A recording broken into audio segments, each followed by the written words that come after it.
Hello everyone, চলে এসেছি নতুন একটা ভিডিও নিয়ে। তোমাদেরকে বলেছিলাম আমি তোমাদের সাথে রুদ্রাভিষেকের ভিডিও শেয়ার করব, কিন্তু আমি সেই ভিডিও এডিট করে তোমাদের সাথে শেয়ার করতে পারিনি। হঠাৎই ভীষণভাবে আমি অসুস্থ হয়ে পড়েছিলাম।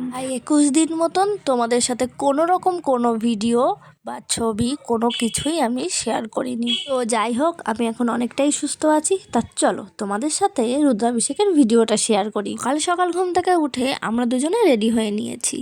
তারপরে যে রুদ্রাভিষেক করার জন্য কাউন্টারে চলে এসেছি। যেহেতু আমরা অনলাইনে টিকিট কাটিনি, তাই আমরা অফলাইনে টিকিট কাটার জন্য চলে এসেছি। তোমাদেরকে একটু বলে রাখি, অনলাইনে কিন্তু টিকিট কাটার ব্যবস্থা আছে। টিকিট কাটার পর ওখানে ব্রাহ্মণের সাথে যোগাযোগ করিয়ে দেবে। তো ব্রাহ্মণের সাথেই তারপর হেঁটে হেঁটে আমরা একটু যাচ্ছিলাম সামনের দিকে।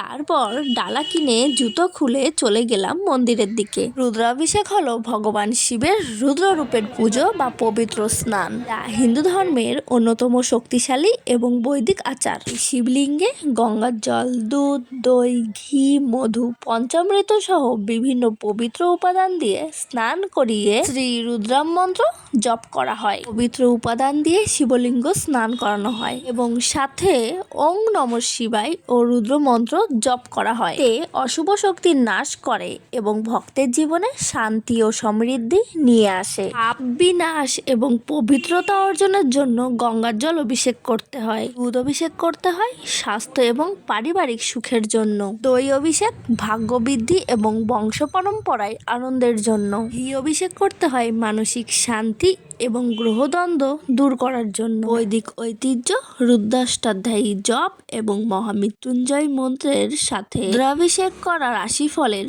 প্রায় সমস্ত দোষ শান্ত করতে সাহায্য করে। এখন তোমাদের মনে প্রশ্ন উঠতেই পারে, কোন দিন রুদ্রাভিষেক করলে ভালো হয়? রুদ্রাভিষেক যে কোনো দিন করা যায়, তবে সোমবার কিংবা শ্রাবণ মাসে করলে সব থেকে বেশি ভালো হয়। এরপর থেকে দুজনে ভেবেছিলাম শিবরাত্রির দিন রুদ্রাভিষেক করবো, কিন্তু সেটা আর হয়ে ওঠে। কাশী বিশ্বনাথ মন্দিরে রুদ্রাভিষেকটা করিয়ে নিলাম। রুদ্রাভিষেকের জন্য আমরা দুজনে ডালা কেটে দিয়েছিলাম। রুদ্রাভিষেকের জন্য থালিতে সব রকম আইটেম দিয়ে তোমাকে সাজিয়ে দেবে, কিন্তু সেটার পয়সা তোমাদেরকে আর দিতে হবে না। তো বাবার মাথায় যে দুধটা তুমি দেবে সেটা তোমাকে কিনতে হবে। রুদ্রাভিষেকের জন্য 5 লিটার করে দুধ লাগে, তো 5 লিটার দুধের দাম দিয়ে দিতে হবে।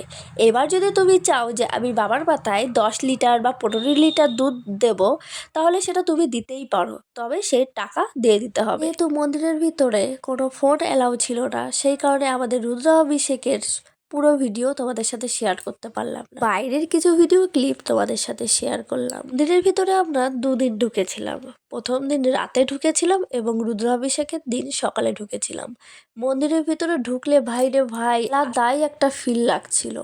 আমার তো মনে হচ্ছিল ওখানে আমি থেকেই যাই। রুদ্রাভিষেকের পরে আমরা গঙ্গা পাড়ে চলে এসেছিলাম। গঙ্গা পাড়ে এসে কিছুক্ষণ বসলাম, কিছু ছবি কিছু ভিডিও ক্লিপ দিলাম। পরে যে লঞ্চে উঠে গেছি 40টা ঘাট ঘুরে দেখার জন্য।